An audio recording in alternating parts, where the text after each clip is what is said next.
Continuamos en este último día del set de conocimiento de Jaime Textil Colombia 2025 con una entrevista bastante interesante que va a realizar Juan Fernando Molina del Valle, fundador de ADI Estudio de Diseño y presidente de la Asociación Colombiana de Arquitectos de Antioquia, y Mariela Martínez, editora digital de Architectural Digest México y Latinoamérica. Ellos estarán hablando sobre neurociencia, el diseño detrás de los espacios que transforman en un formato muy interesante tipo podcast. Por favor, los vamos a recibir con un fuerte aplauso. Hola, muy buenos días. Qué gusto verlos por acá. Estoy muy feliz de estar aquí en Medellín. Yo supongo que por el acento ya se dieron cuenta que no soy de acá. Pues bueno, vamos a empezar con esta conversación. Pues muchas gracias por acompañarnos en esta edición de Jaime Textil. Mi nombre es Mariela Martínez, soy la editora digital de Architectural Digest México y Latinoamérica. Y quiero agradecerles demasiado que nos acompañen el día de hoy en esta conversación que se llama Neurociencia, el diseño detrás de los espacios que transforman, con Juan Fernando Molina del Valle.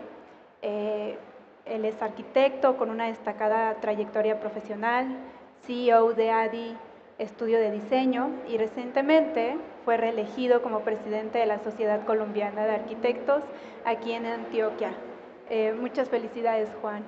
Gracias, Mari. Bueno, qué rico que estén por acá, que se hayan dado un espacio del almuerzo para escuchar este tema que me apasiona de las neurociencias, y gracias a AD por estar acá también, a Jaime Textil por invitarnos. Y bueno, vamos a tener una conversación muy agradable que ojalá ustedes sigan investigando qué son las neurociencias y la importancia de las neurociencias en los espacios que diseñamos y los espacios en los que convivimos. Pues para abrir esta conversación me gustaría, Juan, que nos expliques qué es la neurociencia y cómo es que sus principios se reflejan en la arquitectura y el diseño interior. Es importante que tengamos las neurociencias como el estudio del cerebro y cómo a través de los espacios los seres humanos reaccionamos, ¿no? O esas enfermedades también silenciosas que tenemos, y a través de las neurociencias ellas reaccionan para ver ese espacio de bienestar que debe generarse dentro de las vivencias que tienen los seres humanos. También me gustaría que nos platiques cómo es el proceso de diseño de la neuroarquitectura. Bueno, antes de contarte de la neuroarquitectura, les voy a contar por qué llegué a la neuroarquitectura hace más o menos 20 años. Fui invitado a unas conferencias en Valencia, España, en el Politécnico de Valencia, y apareció esa palabrita digamos, en las conferencias. Me dijo, bueno, ¿qué es neuroarquitectura? Y llegué una hora antes de mi conferencia, y precisamente esa conferencia de neuroarquitectura era antes de la mía.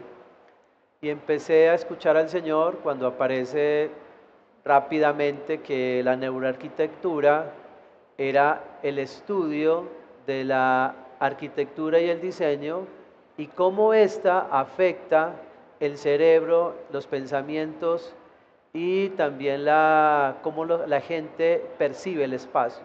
Entonces yo dije, wow, me vinieron a preguntar sobre mis proyectos, porque estaba invitado a dos proyectos que estaba realizando en la costa colombiana, y decir que este señor, que lo que uno diseñaba afectaba el cerebro de las personas, las emociones. Entonces desde ahí me empecé como a replantear qué era o qué es lo que yo estaba diseñando y relacionando con mi diseño y las nuevas formas de habitar los espacios. Entonces fue como algo, digamos, chévere. Y el señor que estaba hablando sobre neuroarquitectura era el psicólogo de la cárcel, y que a medida que le preguntaban cómo las personas se podrían resocializar, él decía que en un espacio de estos, pues nunca las personas iban a resocializar y iban a seguir enfermos. Entonces me quedó eso sonando, y lo más chistoso fue que ese personaje se quedó a escuchar mi conferencia. Entonces yo quedé pretificado porque no sabía qué decir, porque yo venía preparado con un discurso y cuando leí que la arquitectura enfermaba a las personas, replanteé toda mi conferencia y más bien no presenté mis dos casas, sino hablé del ser humano y la importancia del ser humano hacia el espacio.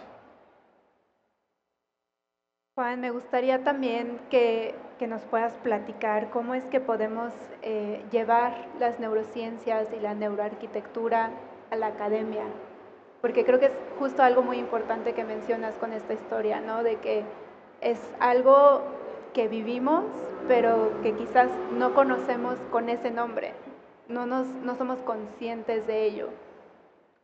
Sí, la academia con estas ciencias nuevas, digamos, ni tan nuevas, porque estamos hablando que las neurociencias aparecen a finales de los 70 y yo las conozco hace 20 años apenas. Es interesante cómo desde la academia se podría manejar otro tipo de herramientas a los chicos, ¿no? Hablarles más de sociología, de antropología, de la misma psicología, que podría ser cómo ellos interpretan hoy o cómo se vive hoy en el espacio contemporáneo y a raíz, digamos, de las experiencias que he tenido, no solo pues en diseños acá en Colombia, sino también en el exterior, hemos entendido que las experiencias desde las neurociencias y desde el manejo de los sentimientos son el reflejo de cómo se está diseñando hoy en el mundo contemporáneo. Tú eres profesor, Juan, y Sí. me gustaría que nos compartas, pues, cómo transmites esta pasión por la arquitectura y por las neurociencias a tus alumnos. O sea, cómo los invitas a que en sus proyectos, en sus diseños, pues contemplen más este tipo de ciencias para crear más y mejores espacios. Bueno, lo primero que hice fue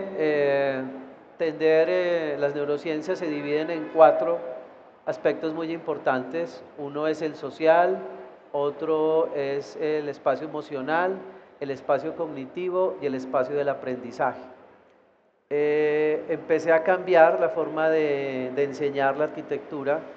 Empecé desde la misma ubicación de mis estudiantes, no mirándose un tablero, sino crear equipos de trabajo y darles un personaje, no un personaje como el que uno piensa, la familia feliz, sino un personaje con un montón de matices reales, de la vida real, y con estas enfermedades silenciosas como es el TDAH o la hiperactividad. Me pareció interesante y empezamos a darle a esas personas o a esos usuarios una forma diferente de pensar al espacio. Y desde el comportamiento del ser empezamos a investigar realmente con preguntas abiertas y cerradas cómo serían esas nuevas formas de vida.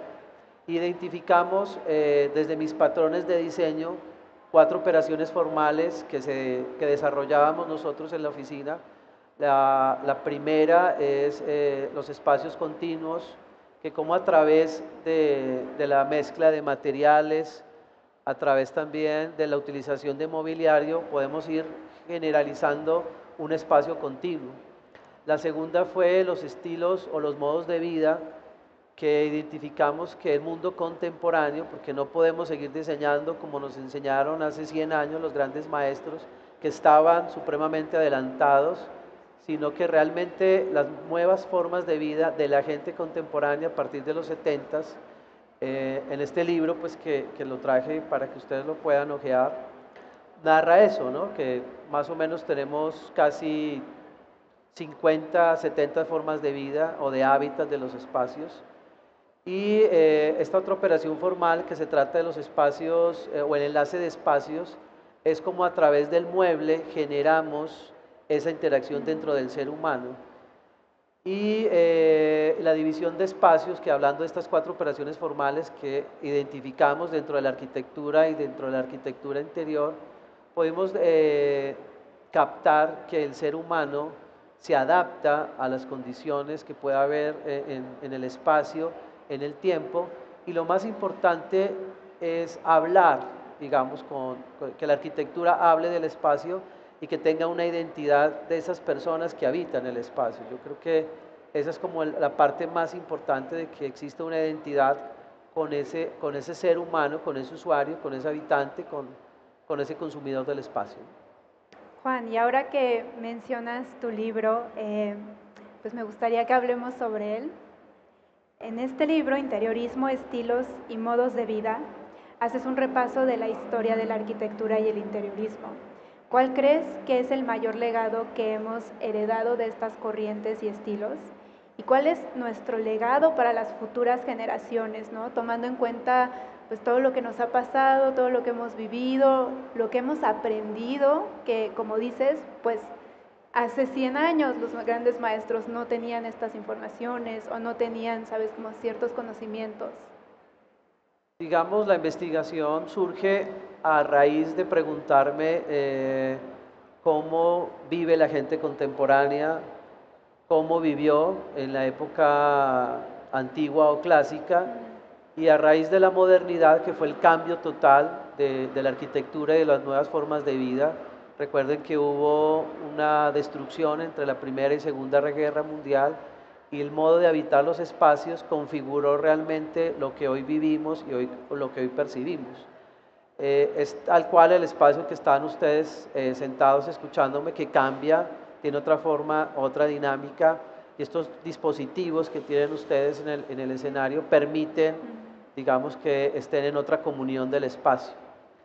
La investigación surge a raíz de que empiezo a preguntarme, y también los chicos de mi oficina, a cómo crear espacios más interesantes para poder satisfacer ese bienestar. No hablo de confort, porque un confort sería una tesis de doctorado, pero hay gente que habla mucho de esa palabra. Me parece que la gente tiene que tener más un bienestar en una sana convivencia dentro del espacio interior, colectivo, o un espacio interior también privado. Este libro cuenta la historia desde la época antigua, desde los griegos, los romanos, pasando por la época clásica, todos estos estilos góticos, el Art Nouveau, y llega a la época moderna con la gran escuela Bauhaus, que es la que rompe muchas dualidades dentro del diseño, no solo de la arquitectura, sino el diseño de modas, el diseño gráfico, el diseño industrial, y termina con la vida contemporánea, cómo ustedes habitan el espacio hoy y cómo se habitará en el futuro. Entonces, cuando tú empiezas a leer este libro, que lo vamos a tener en 3 tomos, porque pues miren tan grueso y no creo que uno lo pueda llevar pues dentro del avión o en la maleta. Está difícil. Entonces, está difícil. la idea es sacarlos en 3 tomos, donde cuente esa narrativa, donde las personas puedan entender la evolución que ha tenido el diseño desde la antropología del diseño, desde la adaptabilidad de los espacios, desde la sociología, o sea, los comportamientos de las personas, y desde la misma psicología, ¿no? Justo hablabas de una palabra que yo creo que es parte de nuestra herencia hacia las futuras generaciones, que es bienestar. Porque hoy en día entendemos el bienestar de una forma totalmente diferente a, por ejemplo, como era en los 90s o en los 80s o muchísimo más atrás, ¿no? Y creo que si algo nos marcó y es el verdadero parteaguas, yo creo que para los que estamos vivos hoy en día fue la pandemia. Y es que después de la pandemia, pues la idea del bienestar se ha transformado muchísimo, ¿no? O sea, ahora lo entendemos como no nada más estar sano físicamente, sino también sano mentalmente, sano espiritualmente, sano físicamente. Entonces, justo me gustaría pues platicar contigo, o sea, ¿qué nos dejó la pandemia, no? Porque al final del día nos dimos cuenta que necesitamos este contacto con la naturaleza, que necesitamos pues ser parte de una comunidad, necesitamos interactuar con otros seres humanos. Entonces, tomando esto como referencia, ¿cuáles crees que son los valores que hoy en día ponderamos más o apreciamos mejor y que nos resultan súper prioritarios al momento de interactuar con un espacio? Yo creo que la pandemia nos dejó muchos aprendizajes porque estábamos como en una zona muy calmada y empezamos a vivir situaciones que en nuestras casas pues nunca imaginamos. Tener a nuestros hijos todo el día, trabajar en la casa, hacer todo dentro de la casa y poder conectarnos a través de pantallas, hacer conferencias, trabajar. Entonces, las neurociencias, o en este caso la neuroarquitectura, parte de 6 principios que somos los que trabajamos. Tiene que ver mucho con el color, tiene que ver mucho con la iluminación, con el sonido, con los materiales agradables, con los espacios divergentes o los espacios sostenibles y más aún con el color, ¿no? Entonces, todos estos 6 elementos se utilizan para mejorar el espacio interior y exterior. Otro de los grandes aprendizajes que deja la pandemia es las oficinas, ¿no? Las oficinas cambian totalmente en un 100% desde la constitución de la oficina, desde los espacios abiertos, antes eran demasiado cerrados, desde el color, y aparece una palabra que son los espacios conscientes, para que ese individuo que va a estar en esa oficina se sienta más placentero y pueda compartir con los compañeros. Entonces empiezan a crear una serie de islas o de elementos y de entender la oficina como una marca, ¿no? Y qué es lo que quiere ellos también transmitir en el espacio interior. Entonces, las neurociencias, o en este caso la neuroarquitectura, y hay otra neurociencia que se llama el neuromarketing, que va más enfocado a las marcas, al retail, generan que el espacio concluya en el bienestar de las personas. O sea, nosotros cuando diseñemos una casa, diseñemos un espacio comercial, diseñemos un espacio corporativo, pensemos en el bienestar, de que esa persona no se enferme en ese espacio y no le cause pues, la enfermedad del siglo XX o XXI ya, que es el estrés, ¿no? Estamos combatiendo a que realmente esos espacios contemporáneos estén desligados de esa enfermedad que nos agobia casi a toda la humanidad, ¿no? Pues justo antes de responder esta pregunta, mencionaste el color, lo cual a mí me parece súper importante, sobre todo en Latinoamérica, porque somos países donde el color es parte de nuestra cultura, de nuestra esencia, de nuestra gastronomía.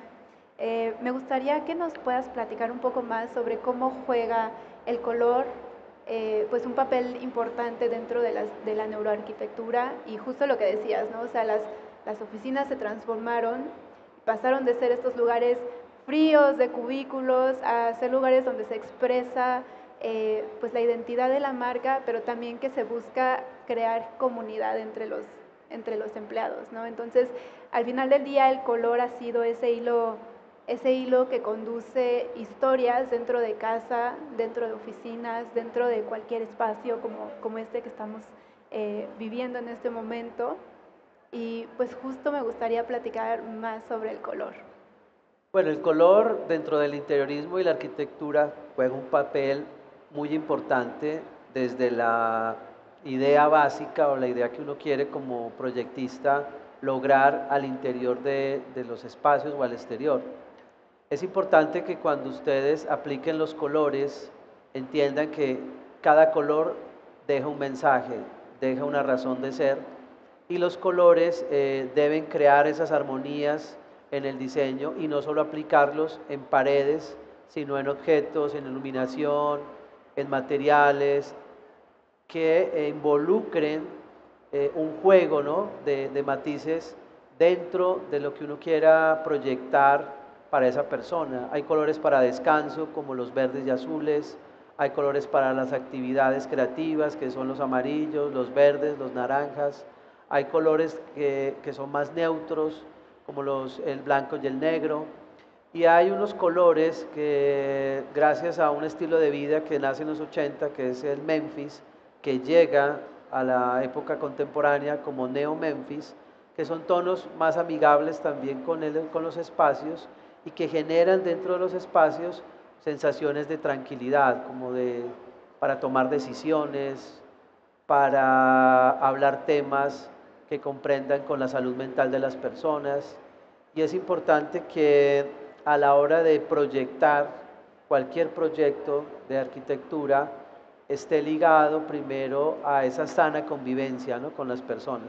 A veces nosotros nos hemos olvidado, los diseñadores de arquitectos, que trabajamos para ustedes, para las personas, y esa es como la identidad que debemos dar a los proyectos, ¿no?, que realmente esos proyectos identifiquen a ese ser y que ese ser se vea identificado con la arquitectura que uno está planteando, ¿no? Hablabas también ahora de materiales, ¿no? Que es muy importante pues elegir los más adecuados para cierta habitación o para cierto, eh, pues una familia. Es diferente lo que eliges para una familia que para una persona que vive sola o para un espacio de trabajo. Por ejemplo, incluso para personas con alguna enfermedad o con alguna situación psicológica.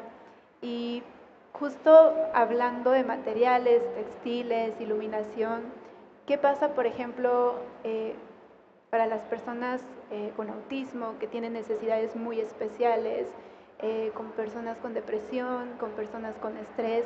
¿Qué papel juegan todos estos materiales para que su salud pues pueda estar en las mejores condiciones? Sí, digamos cuando uno hace estas conversaciones con los usuarios, con estos habitantes del espacio, es un proceso de diseño que se plantea desde el ser humano. Ustedes nunca se pueden olvidar que nosotros como diseñadores o arquitectos, la finalidad es que esos espacios se involucre el bienestar de las personas. Nosotros hacemos una serie de preguntas, encuestas a todos los individuos que habitan ese espacio y vamos caracterizando cómo lo podemos ir construyendo y formando desde esas enfermedades silenciosas que hablas, para que cuando ellos se encuentren en ese espacio, en esa relación del espacio y del ser, puedan ellos manifestarse y puedan ellos también establecer dentro del espacio cómo pueden ellos convivir. Nosotros o todos los que están aquí, todos sufrimos de enfermedades silenciosas, que a veces nos da miedo decirlas o nos da miedo también expresarlas y decir que tenemos eso, pero todos los que están aquí sufren de alguna enfermedad silenciosa. Eso es bueno para que ustedes lo entiendan y lo comprendan. Ya en la canasta familiar de las familias contemporáneas hoy en día debe estar el psicólogo, ¿no? Yo ya pues, tengo mi psicóloga hace ya 10 años. Y es importante que ustedes descubran esa enfermedad silenciosa que tienen para poder que a través de los espacios que ustedes habitan, que es una de las reglas que tiene la neuroarquitectura, les pueda generar esa emoción y puedan ustedes estar en control de su espacio. Entonces, cuando hablamos de estas enfermedades silenciosas, hablamos de que las texturas, hablamos del color, hablamos de la iluminación, hablamos de la posición que puedes tener tú para descansar, para estudiar, para ser creativo. Genera varios contrastes dentro del espacio en el que uno habita y en el que se desenvuelve.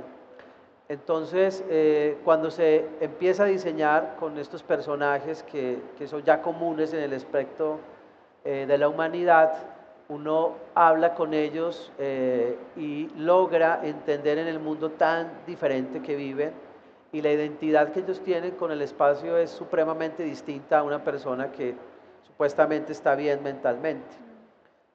Son personas que no les gusta el ruido, no les gustan las multitudes, entonces ellos son felices en el tema de tocar texturas, sentir el ambiente, la iluminación.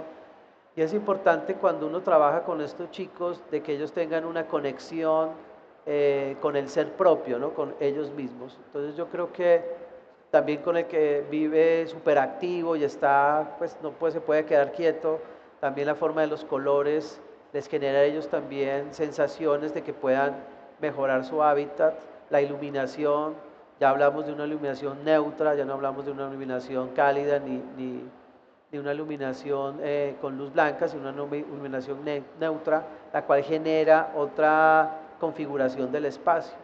Entonces es interesante que a raíz de cuando me enfrenté con esta palabra y dije que pues, lo que uno diseñaba y construía enfermaba a las personas, empecé a entender un poquito más la forma de pensar de la gente, ¿no? La forma de identificarlos como individuos, como personas conscientes, como personas que generan la sociabilidad, que es una también de las ramas de las neurociencias, donde la persona hoy contemporánea, la forma de comunicarse es sí, completamente diferente a la que me tocó a mí. Entonces, esa es una forma como de uno entender que el mundo contemporáneo tiene otras dinámicas diferentes y que la academia debe comprender y entender que seguir enseñando como enseñan diseño y arquitectura es una parte que ya para el mundo contemporáneo ya está quedando obsoleta, ¿no? Eh, Hay una serie que está dedicada a la creatividad que se llama Abstract y dentro de esta serie hay un personaje que se llama Cass Holman. Ella es una diseñadora de juegos y de juguetes educativos para niños y ella dice algo muy interesante sobre la creatividad, ahora que la mencionas, que a mí me gusta mucho. Ella dice, bueno, de los niños se espera que jueguen, ¿no? Que corran, que interactúen con el espacio, que agarren, que toquen, pero cuando crecemos, cuando nos volvemos adultos, pues se espera que seas serio, que te comportes, ¿sabes? Entonces, se pregunta Cass, ¿cómo pretendemos que la creatividad se detone si no nos permitimos explorar, si no nos permitimos salirnos del deber ser, de lo que un adulto debería de ser? Se nos olvida jugar, ¿no? Se nos olvida que jugar nos permite explorar, que nos permite aprender, que nos permite interactuar con otras culturas, con otras realidades, con otras personas. Entonces, hablabas de que la arquitectura a veces es demasiado seria, ¿no? Y justo tomando un poco lo que dice Cass y esto que tú estás mencionando ahora, me gustaría saber si tú crees que la espontaneidad, el juego y la diversión deberían ser parte del quehacer arquitectónico. Digamos, yo creo que la arquitectura y el diseño debería ser un juego de varias disciplinas. Un arquitecto, un diseñador, no solo debe contemplar el tema creativo porque estudiaste diseño. Yo creo que cualquier persona es creativa desde su punto de vista o de su profesión. Es interesante cuando nosotros hacemos nuestros procesos de diseño o cuando llega un chico a mi oficina, lo primero que yo lo pongo a hacer o a practicar son los principios ordenadores del diseño. Se le coloca una pantalla y el chico empieza a leer lo que dice ahí y él lo tiene que interpretar con dibujos y con figuras geométricas puras. Entonces todos estos pensamientos ya construidos, él los empieza a dibujar. Y si el chico entiende que son los principios ordenadores del diseño, ese es el que trabaja en mi oficina. Son 43, no los voy a nombrar todos, pero es la forma de yo calificar a esa persona si realmente entiende qué es diseñar, qué es ser creativo y más adelante poder construir los espacios.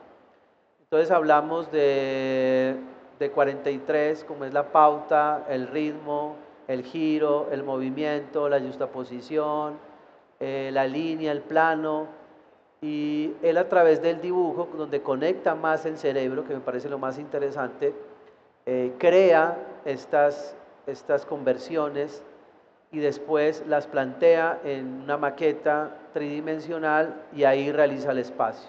Si ese chico logra eso, ese es el que trabaja en mi oficina. Yo no miro notas, no miro que era el mejor en la academia. Lo único que me interesa es que si sabe manejar esos principios ordenadores, puede estar trabajando conmigo. Entonces me parece que esa es como la forma de jugar, de enseñarles que la arquitectura y el diseño es un juego.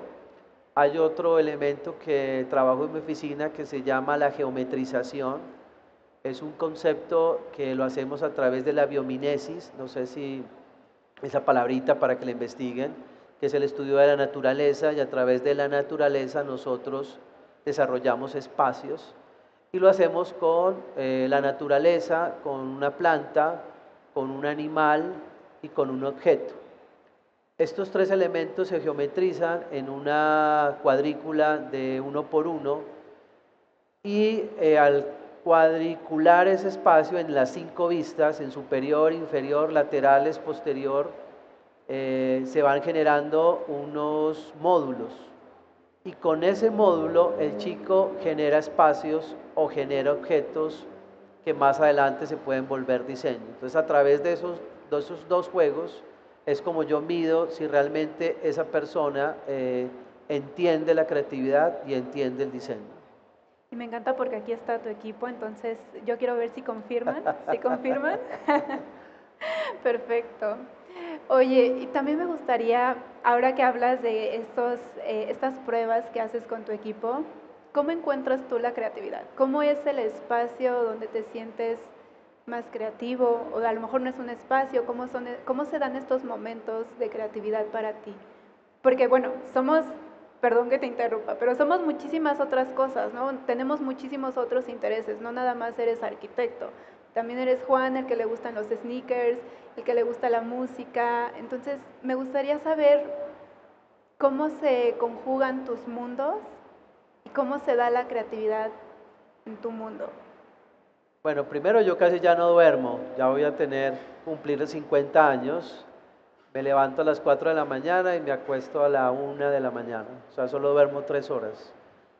¿Qué ha pasado, no? La creatividad tiene muchas facetas, ¿no? No puedes seguir tú en un proyecto metido las 24 horas del día, ¿no? Sino también desestresarte, irte a una fiesta, tomar un café, dibujar. Yo salgo en mi moto 1, 2 de la mañana y voy a ver qué sucede en la ciudad y también miro una forma también distinta de creatividad. Hago el mercado a la 1 de la mañana, me gusta comprar cosas y uno pensaría que a esa hora no hay nadie y eso es lleno de gente mercando. Entonces todas esas dinámicas diferentes que digamos construyo me han dado como iniciativas distintas para conocer y ser un poco más creativo. La cocina, me gusta cocinar, buscar lugares diferentes. Cuando vienen amigos del exterior, no los invito al mejor restaurante, sino los llevo a comer una comida típica. Y ahí esa conexión de ellos, de bajarles pues el telón y tenerlos más en confort, ¿no? Pues con bienestar. Soy muy irreverente, me gusta decir las cosas, a veces uno cuando dice las cosas también se gana muchos enemigos, pero me gusta decir las cosas, pero con fundamentos, no dejarlas en el aire. Y pienso que cuando uno habla, digamos, realmente de la conversión del espacio, la creatividad va más allá, ¿no? De decir que yo soy el que hago todo, sino que todo lo hago con un equipo. Yo no soy el que hago todo. Entonces, cuando vamos a hacer una marca, le preguntamos a un antropólogo, a un sociólogo, de cómo sería esa marca en un barrio de estrato alto o cómo sería esa misma marca en un barrio de estrato pobre o medio, ¿no? Y una vez me preguntó, mire, una camisa de una marca muy top puede costar menos de $20. Y eso no hace que la marca sea importante, lo que hace es que detrás de la marca hay una historia que hace que esa marca, hacer la camisa vale $20, cueste $200. Es como la identidad que ellos construyen a través de un estilo de vida que es lo que nosotros queremos en el mundo contemporáneo, que las personas tengan una forma de habitar los espacios distintas. Y este mundo hoy en día hay varios espacios. Hay uno que me gusta mucho, que hemos trabajado ya en proyectos en el exterior, que son los coliving. Me parece tan interesante esa forma de habitar el espacio tan dinámica, de que la gente interactúe, que en un mismo edificio trabaje, socialice, descanse, tenga su espacio mindfuls y que vivan en 20, 25 metros cuadrados. Cuando era pues, más joven quería tener su casa con sus 3 perros, 4 carros, 10 alcobas y era feliz. Y ahora uno ve a un chico en 15 metros cuadrados que lo más importante que él quiere es compartir con las otras personas y socializar, ¿no?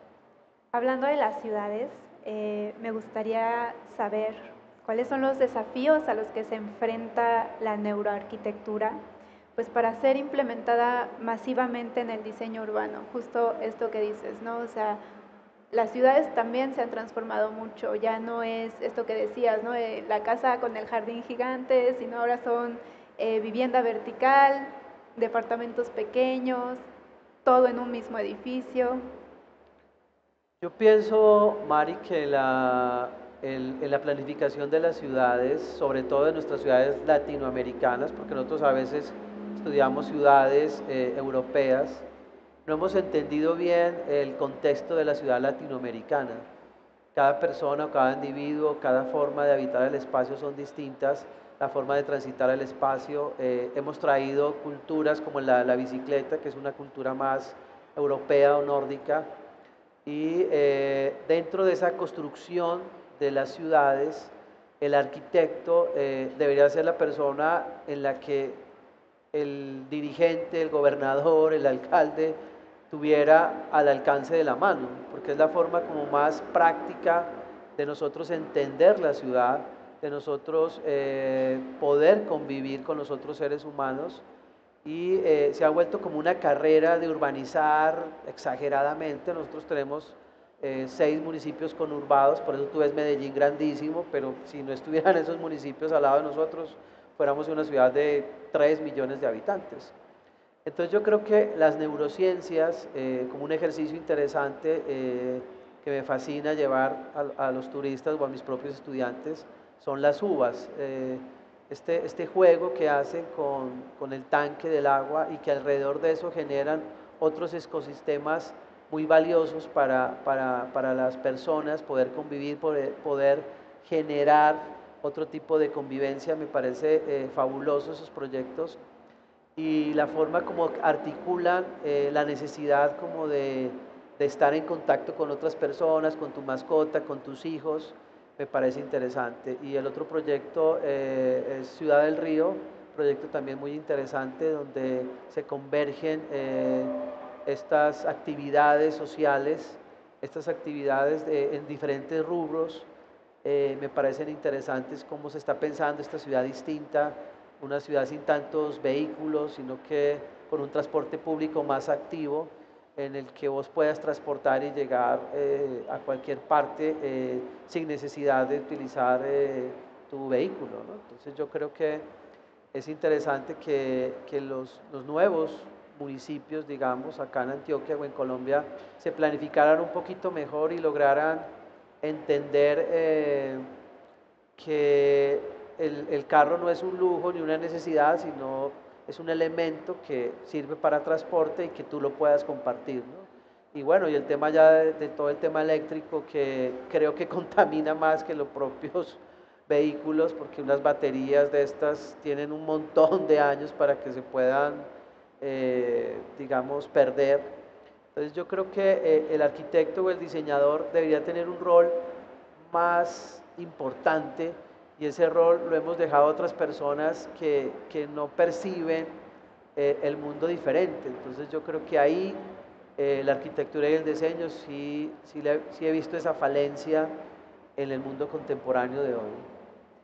Y pues ya para ir cerrando esta conversación, me gustaría que nos compartas cuáles son tus recomendaciones para que arquitectos, diseñadores y demás creativos se puedan acercar a las neurociencias, a la neuroarquitectura, porque creo que es un tema que debería conocerse más, que debería de ser pues parte de nuestro día a día y que debemos conocer la palabra tal cual, ¿no? Nombrarla con su nombre tal cual. Sí, yo creo que la neuroarquitectura o las neurociencias se conocen muy poco en la academia. Pensaría que deberían estar en estos pensum porque los pensums universitarios se renuevan cada 5 años y no solo hablar de neurociencia, ¿no? Sino que tuvieras vos una electiva de antropología, de sociología, de psicología, para que nosotros como creativos entendiéramos los comportamientos de los seres humanos, realmente cómo se comportan en diferentes campos, ya sean públicos o privados. Entonces mi invitación es a que primero se diviertan, que cada vez que les llegue un proyecto lo vean como un reto y que ese reto sea divertido, que realmente ustedes conformen un equipo de trabajo, que no sean solos, sino que realmente tengan un equipo de trabajo interdisciplinario y esa voz que les pueda hablar al oído de cualquier profesión sea, digamos, algo que les ayude a madurar más sus proyectos y que los proyectos sean más conscientes en el desarrollo de las personas, que entiendan realmente que no sigamos diseñando o habitando edificios enfermos, porque eso es lo que hace que la humanidad, esas enfermedades silenciosas, estén ahí y no se disparen y causen pues lo que hoy hay, ¿no? En el mundo contemporáneo. Entonces yo creo que miren siempre la arquitectura como un reto, pero para divertirse. Los que somos arquitectos y diseñadores deberíamos verlo más como un hobby y eso es como lo que yo he pensado ya en estos muchos años que ya llevo de arquitecto y diseñador. Pero yo creo que divertirse es lo más importante, ¿no? Socializar de cualquier persona, ¿no? A mí me puse a comprar un mueble de idea y yo pues el arquitecto saqué todos mis cositas para armarlo y llevaba una semana y no lo había armado. Cuando llegó un deliver, yo lo hice subir a mi apartamento y él me dijo, está enredado, pues le habló el mueble, pues aquí a lo paisa. Y ese deliver fue el que me armó el mueble. Se demoró 10 minutos. Entonces yo le pregunté, ¿usted qué, pues, qué hizo para, para hacer eso? Entonces me dijo que la creatividad debería siempre encontrarte trabajando, haciendo algo distinto. Bueno, muchas gracias.